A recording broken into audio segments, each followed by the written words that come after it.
ఎన్నో ఆటుపోట్ల తర్వాత పుంగనూరులో BCY party అధినేత రామచంద్ర యాదవ్ ఎట్టకేలకు ధర్మ పోరాట సభను నిర్వహిస్తున్నారు. ఇవాళ మధ్యాహ్నం 3 గంటలకు ప్రారంభం కానున్న ఈ సభకు భారీ ఎత్తున పార్టీ శ్రేణులు, పుంగనూరు ప్రజలు హాజరు కానున్నారు. గతంలో 2 సార్లు పోలీసులు ఈ సభను అడ్డుకున్నారు. అయితే అన్ని అనుమతులతో ఇవాళ ధర్మ పోరాట సభను నిర్వహిస్తున్నారు.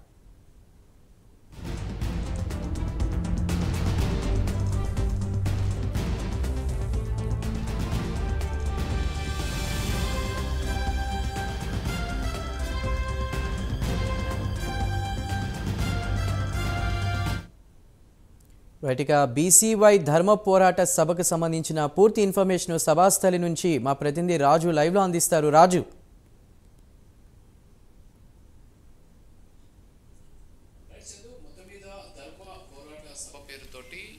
బీసీవై పార్టీ అధినేత బోడే రామచంద్ర యాదవ్ గత కొంతకాలంగా పుంగనూరు నియోజకవర్గం నిర్వహించాలని చెప్పేసి ఆయన ప్రయత్నం చేసినప్పటికీ కూడా అందుకు పోలీసులు అడుగడుగున అడ్డంకులు సృష్టిస్తూ వచ్చారు. గతంలో అయితే బీసీవై పార్టీకి సంబంధించినటువంటి నాయకుల మీద దురుసుగా కూడా ప్రవర్తించినటువంటి పరిస్థితి మనం చూసాం. అయితే అన్ని ఆటుపోట్లను దాటుకొని ఇవాళ ఎట్టకేలకు ఈ ధర్మ పోరాట సభ ఇక్కడ నిర్వహించబోతున్నాం. సో ప్రస్తుతానికి మనం ఇక్కడ చూడొచ్చు, ఇప్పటికే అన్ని ఏర్పాట్లు కూడా పూర్తి చేసినటువంటి పరిస్థితి అయితే కనిపిస్తుంది. భారీ ఎత్తున ప్రజలు ఇక్కడికి రావచ్చు అని చెప్పేసి అంచనా కూడా వేస్తూ ఉన్నటువంటి పరిస్థితి అయితే ఉంది. పుంగనూరులో ప్రస్తుతం ఉన్నటువంటి రాజకీయ పరిస్థితుల నేపథ్యంలో రాజకీయ అరాచకాల నుంచి పుంగనూరుని కాపాడాలి అనేటటువంటి ఏకైక లక్ష్యంతో ఈ ఏదైతే ధర్మ పోరాట సభను నిర్వహిస్తున్నటువంటి పరిస్థితి అయితే దీనికోసం పుంగనూరు నియోజకవర్గ వ్యాప్తంగా ఉన్నటువంటి ప్రజలే కాకుండా ముఖ్యంగా బీసీవై పార్టీకి సంబంధించినటువంటి క్యాడర్ కూడా ఈ కార్యక్రమానికి వస్తూ ఉన్నటువంటి పరిస్థితి. సో ఇక్కడ బీసీవై పార్టీకి సంబంధించిన నాయకులు ఉన్నారు, వాళ్ళతో మాట్లాడదాం.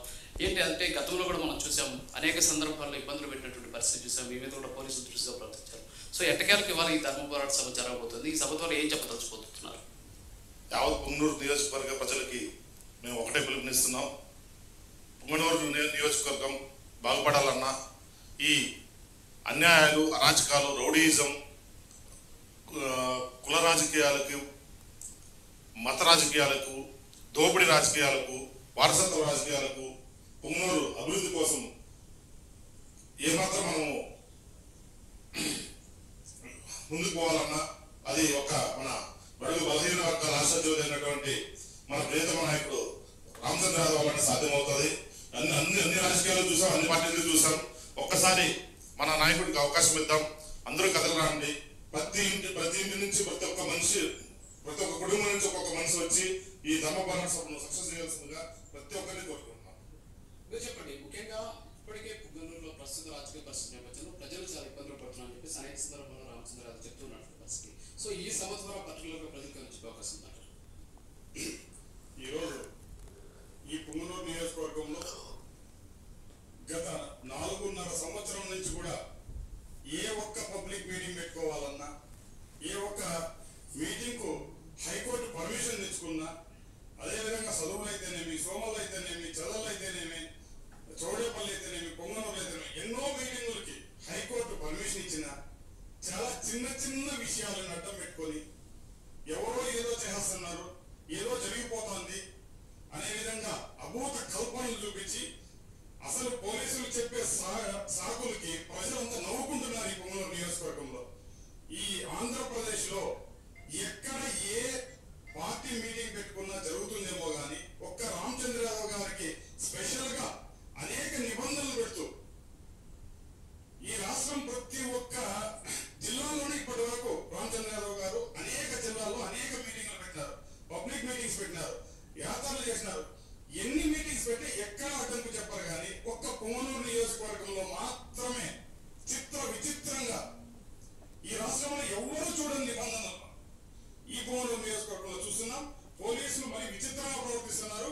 పోలీసులు కూడా ఎలా చెప్తున్నారంటే, మాకు ఇష్టం లేకపోయినా ఏదో విధంగా మీరు అడ్డంకులు సృష్టించండి, ఏదో విధంగా అడ్డుకోండి, జనాలను తట్టుకునే పరిస్థితి లేదు కాబట్టి, ఒక పోలీసు యూనిఫామ్ తో మీరు ఉన్నారు కాబట్టి రాజ్యాంగాన్ని పూర్తిగా విరుద్ధంగా నడుచుకున్నా పర్లేదు, రామచంద్ర యాదవ్ మీటింగ్లు ఆపాలని ఇన్ని రోజుల నుంచి జరిపి లాస్ట్ కి ఇప్పటికీ కూడా నిబంధనలతో పర్మిషన్ ఇచ్చారు.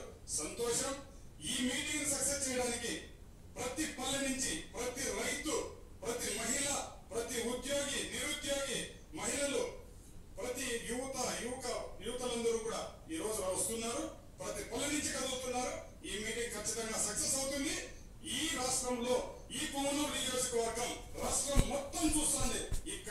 రాక్షస పాలనని.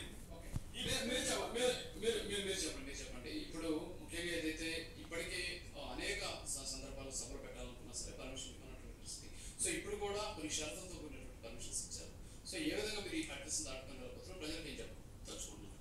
ఈరోజు పుంగనూరు నియోజకవర్గానికి స్వాతంత్రం వచ్చిన రోజుగా మేము భావిస్తున్నాము. పల్లెలు కదిలొస్తున్నాయి. 2019 నుంచి ఈ రోజు కూడా దాదాపు 47 కేసులు బీసీవై పార్టీ అధినేత రామచంద్రరావు గారు ఇచ్చారు. అంటే అధ్యక్షులు చెప్పినట్టు 2 వర్గాలు 2 కుటుంబాలే జరగాల. ఒక బీసీ నాయకుడికి ప్రజలు పట్టం కడకూడదా? ఈ రోజు పల్లెలు ధరలు వస్తున్నాయంటే అసలు ఒకసారి ఊహించాలి. అనేక మీటింగ్లు పెట్టాడు జగన్మోహన్ రెడ్డి. సీఎం పులివెందులలోనే పోయి కంప్లైంట్ ఇచ్చాడు. విజయవాడలో బహిరంగ మీటింగ్ పెట్టాడు. పార్టీ వ్యవస్థాపకులు ఆ రోజు లాంచ్ చేశారు. కానీ పుంగనూరు నియోజకవర్గంలో ఒక మీటింగ్ పెట్టుకోవాలంటే, చిన్న మీటింగ్ పెట్టుకోవాలన్నా కూడా ఎన్నో నిబంధనలు చేస్తూ ఇచ్చారు. ఈ రోజు పుంగనూరు నియోజకవర్గంలో ఒక స్వాతంత్రం వచ్చిన రోజుగా భావిస్తున్నాము. పల్లె నుంచి వస్తున్నారు. రామచంద్రరావు గారు బ్రహ్మరథం పడుతున్నారు. ఎందుకంటే ఈ కుటుంబ 2 పార్టీలు కూడా పుంగనూరు నియోజకవర్గం నమ్మరు. దోపిడీ చేశారు, అభివృద్ధి చేశారు. ఇతర పార్టీలో ఉన్నటువంటి అందరూ కూడా కోట్లుగా మారి ఈ రోజు రామచంద్రరావు గారు ఎన్నిక దొంగలందిస్తున్నారు. కానీ ప్రజలు మేల్కొన్నారు. మీరిద్దరు దొంగలే, ఒకరికే పట్టం కడతాము. పుంగనూరు నియోజకవర్గంలో భవిష్యత్తులో కాబోయే ముఖ్యమంత్రి పుంగనూరు నియోజకవర్గం నుంచి ఒక ఎమ్మెల్యే అభ్యర్థిగా పై స్థాయికి వెళ్ళబోతున్నారు కావచ్చు. నేను ఒకటే చెప్తున్నాను, ఎటువంటి పోలీసులు ఎంతమంది ఇది చేసినా ఈ బానిస సంఖ్యలు తెంచుకొని మరి ఈ రోజు ఈ ధర్మ పోరాట సభకు వస్తున్నారు. రాష్ట్ర నలుమూలలో ఉన్నటువంటి ప్రజలందరూ కూడా చూస్తున్నారు. రామచంద్రరావు గారికి పూర్తిగా మద్దతు పుంగనూరు నియోజకవర్గ ప్రజలు ఇస్తున్నారు.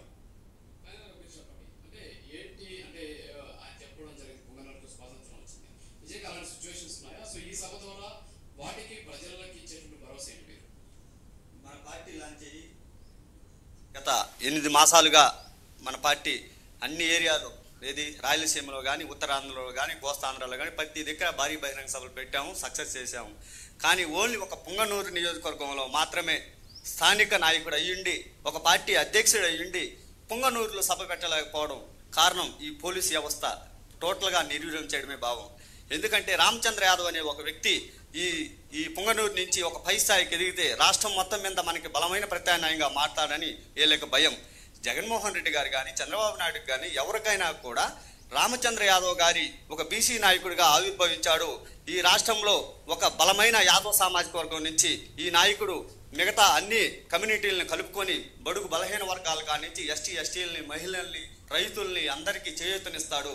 ఈ నాయకుడు బలమైన ప్రత్యామ్నాయంగా మారితే మన భవిష్యత్తే ప్రశ్నార్థకం అవుతుందని ఈ నాయకులు భయపడుతూ ఇన్ని రోజులు అరాచకాలు సృష్టించారు. కావాలని సభలను ఆపడం, ఇబ్బంది పెట్టడం, పోలీసుల ద్వారా నిర్వీర్యం చేయడం ఇలాంటివి జరిగింది. అటు ఎట్టకేలకు మనకి హైకోర్టు పర్మిషన్ రావడం జరిగింది. అలాగే స్థానిక పోలీసులు కూడా మనకి కొన్ని ఆంక్షలతో పర్మిషన్ ఇచ్చారు. ఎట్టకేలకు పల్లెల నుంచి ఈ బీసీవై పార్టీ తరఫున ఈరోజు ధర్మ పోరాట సభ అట్టహాసంగా ప్రారంభమవుతుంది దగ్గర ముందులో.